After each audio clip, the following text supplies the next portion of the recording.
আসসালামু আলাইকুম প্রিয় ভিউয়ার্স, আশা করি সকলেই ভালো আছেন। আমরা আজকে নতুন একটি চ্যালেঞ্জ নিয়ে আপনাদের সামনে হাজির হয়েছি। আজকে আমরা ক্ষুদ্র একটি উদ্ভিদ নিয়ে আপনাদের সাথে আলোচনা করব, যে উদ্ভিদটি পাওয়া যায় হচ্ছে বিভিন্ন ছড়াতে।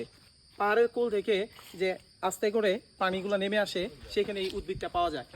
আমরা এখন পাহাড়ি রাস্তা ধরে আমরা হাঁটতে থাকবো এবং ছড়ার উদ্দেশ্যে রওনা দিব।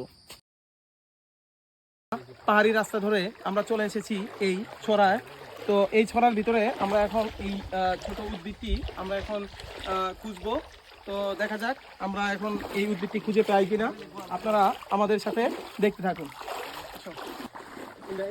ভিউয়ার্স, আমরা ছড়ায় চলতে চলতে এখন চলে এসেছি এমন একটি জায়গায় যেখানে আমরা এই ছোট উদ্ভিদটি পাওয়া যাচ্ছে এবং হচ্ছে আপনারা দেখতে পারবেন।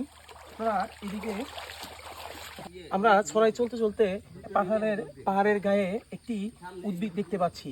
এটা দেখতে প্রথমে ময়লা মনে হলেও আপনারা দেখতে পাবেন হয়তোবা এটা পাহাড়ের গায়ে বিভিন্ন ধরনের ময়লা জমে আছে, বাট এটা কিন্তু ময়লা নয়। এটা একটি অতি ক্ষুদ্র একটি উদ্ভিদ, যেটা হচ্ছে রিক্সিয়া। মূল কাণ্ড পাতায় এদেরকে বিভক্ত করা যায় না। স্যাঁতসেঁতে মাটিতে জন্মগ্রহণ করে থাকে। রাইজয়েড নামক এক ধরনের মূলের সাহায্যে তারা পুষ্টি উপাদান গ্রহণ করে থাকে। ফুলের পাপড়ির মতো একসাথে বসবাস করে, এই জন্য এদেরকে রোজেটও বলা হয়। বৈচিত্র্যের জন্য এরা গুরুত্বপূর্ণ ভূমিকা পালন করে থাকে। তো আমরা এরকম বিভিন্ন অ্যাডভেঞ্চার আমরা করতে পারি এবং এর মাধ্যমে আমরা বিভিন্ন ধরনের উদ্ভিদ নিয়ে আলোচনা করতে পারি। তো আপনারা আমাদের সাথে সম্পূর্ণ ভিডিওটি দেখার জন্য আপনাদেরকে অনেক ধন্যবাদ।